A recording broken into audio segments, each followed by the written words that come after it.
Ideally, I want John Jones next. I feel like we need to unify the title right now. There's two heavyweight champions of the world, and in my opinion, this is not right. This is not boxing. You don't have multiple champions in a weight. You have one champion, in my opinion. At the end of the day, I need one shot to win a fight, and I'll have 25 minutes to do it. So I believe that I can land the shot on both of them. It's obviously been a few weeks now since that win at UFC 295. How do you look back at that? I think it was special. I think it was special. Not just winning the title, the interim title, let me add, but still a world champion. But I think under the circumstances that I did it, and under the opponent who I faced, and the arena that it was in, I think it was very, very special, mate. And it's a moment that I'll cherish for the rest of my life. I was going to ask that. Obviously, Madison Square Garden, the kind of Donald Trumps in the crowd. It was like, it wasn't just a fight. It was like an event, wasn't it? Yeah. How do you come to terms with the magnitude of an event like that? To be honest, I just try and focus all the time on my opponent. I try and take that, because all that other stuff that can build up so much in your mind, and even to the point where I could see, like in the changing rooms, we had the TV, and the TV shows what the people at home can see, and obviously they're showing celebrities and these superstars showing up, and I didn't want to watch, because the more you know who's watching, the more pressure is on you. And so I wasn't even watching. I didn't even know Trump was there until I was literally, so I always start off in that crouched down position. The reason I do that is because I feel like it opens my hips up pretty well in case I want to throw kicks. That's why I do it. And I started off in that spot, same as I usually do, and literally right behind Pavlovich was Donald Trump, and I seen him literally seconds before the fight started, and yeah, I was taken back by it, because it's Donald Trump, it's crazy. Is that the kind of, I don't know what the right word is, the least likely person you expected to see, like at a UFC event you've been to? I know he's been at UFC events before, so but I didn't know he was coming. I had no idea, and I know there was a lot of there was actors there, singers there, you know, rappers there, other UFC. But the people that I look up to the most are other UFC fighters. Like, I'm a massive fan of the sport, and there were so many stars there that night, UFC stars, that it was just crazy to think that, like, I did that in front of them. It's good stuff, mate. Brilliant. And then can you talk me through kind of the emotions of taking the belt which you got over your shoulder back to your friends, your family? What's that moment like when you come back with you know what, I feel like obviously everyone was happy for me, everyone was, you know, really over the moon for me, but everyone expected it. Like, I feel like my close circle, they just knew that I was destined to be a champion one day. I obviously felt the same, but I obviously feel like I've got a lot more work to do. I'm nowhere near satisfied with what I've done so far. I'm really happy that I've ticked that box and I'm a UFC champion. Now I've got to vacate, and now I've got to win the undisputed title. That's next on my list, and after that is being the best heavyweight ever. And I think I'm well capable and well on track to doing that. You've obviously gone on record and saying you want Stipe next. Yep. Why him next?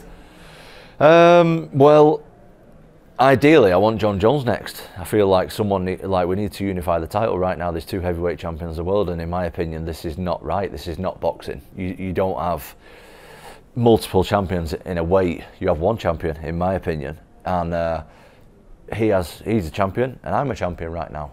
And we need to unify that. We need to find out who the best guy is. But right now, John Jones is unavailable.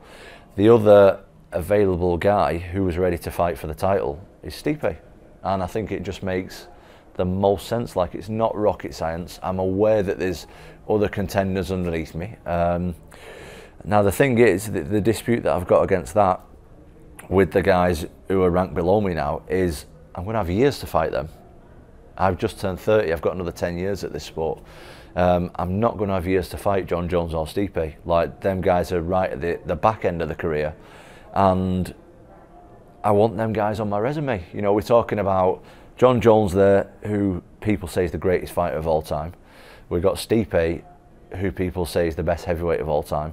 I want their names on my resume, and I want to be in the win column.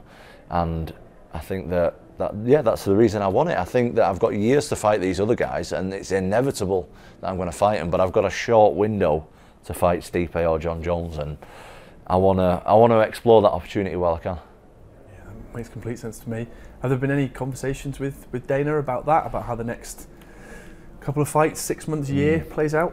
I've had no conversations just yet. I know that Dana and the UFC brass, they want to do the legacy fight, let's call it, between Jones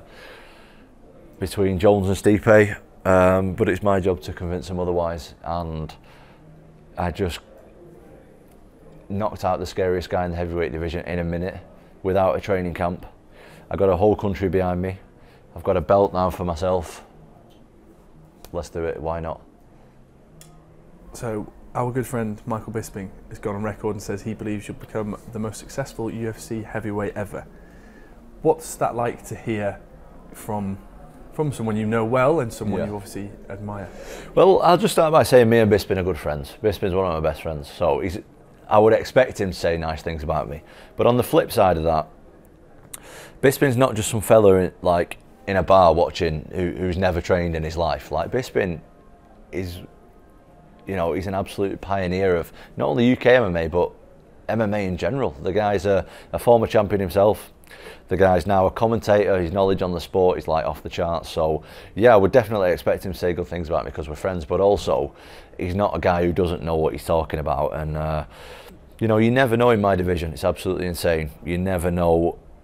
Nothing's guaranteed in MMA, especially at heavyweight. So I'm not going to say I'm going to go the rest of my career unbeaten, because that's unrealistic. But do I think I have the skills to be the best heavyweight ever? Absolutely. And I know obviously Cyril Gane turned down the opportunity to fight you. If the opportunity to fight Stipe or Jon Jones doesn't happen, are there any other targets you're looking that way, or is it still one-track mind at the minute? Of course, but there's me and Cyril Gane have got years to fight. You know, we're both pretty young in our careers. Me and Almeida have got years to fight. Me and guys like Volkov, who's on a rise again, we've already fought, but we're probably going to fight again. You know, I understand all this, but I don't have years to fight Jones or Stipe. I've got a small window, and I want to take that opportunity while I can. You know what I mean? I want to shoot my shot, and I want them guys' name on my resume before they retire. And are those fights you've kind of visualised, you've thought through? How do you think your style combats, I guess, against Stipe first and then Jon Jones second? I think that heavyweight MMA has its own rules, first of all. I think that you're never one shot away from disaster. In MMA in general, but especially at heavyweight. And when you're talking about a guy with the resume that I've got, with absolutely insane speed and movement for a heavyweight, but not only that, is I've got massively underrated power as well. Like, I have to hit you one time and that's it. Same as any other heavyweight, really. But I make really good decisions, man, under pressure, and I'm not going to be thrown off by fighting one of the guys with their resume. And I need one shot against both of the guys. One shot is all I need, and I hit so fast that these guys don't see the shots, and yeah, that's all I need. Just one shot with a pair of them. So the same rule goes for both of them.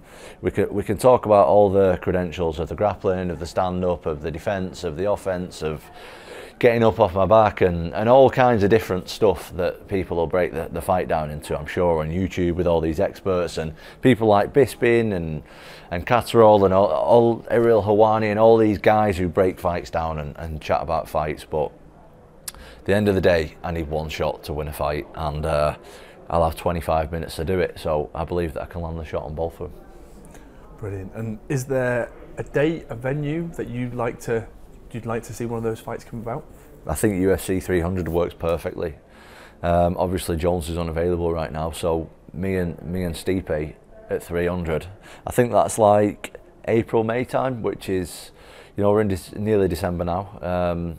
That gives us a perfect amount, like 6 months in between fights, quick turnaround. You know, I've just had two fights in 3 months. So, you know, a little bit of downtime and then get straight back into training. I'm already back training. I was training 5 days after I just won the fight. So, yeah, I'll be ready to go around UFC 300. That'll be perfect. Or, I know they're talking about bringing the UFC to Manchester in June, July time, so that works equally as well. That's amazing. What would that mean to you to fight in Manchester? Oh, that would mean everything to me. Like, first of all, my dream venue to fight was the O2 Arena, being a UK guy, especially being a northern guy. Like, London seems so far away for us, especially like the O2 and stuff. I fought the O2 3 times now. The place after that I really wanted to fight was MSG. Obviously, my last fight was in MSG, won the interim title in MSG, and now I think it's time for a little homecoming, you know. I think I would love to bring the UFC back to Manchester. That's an absolute dream.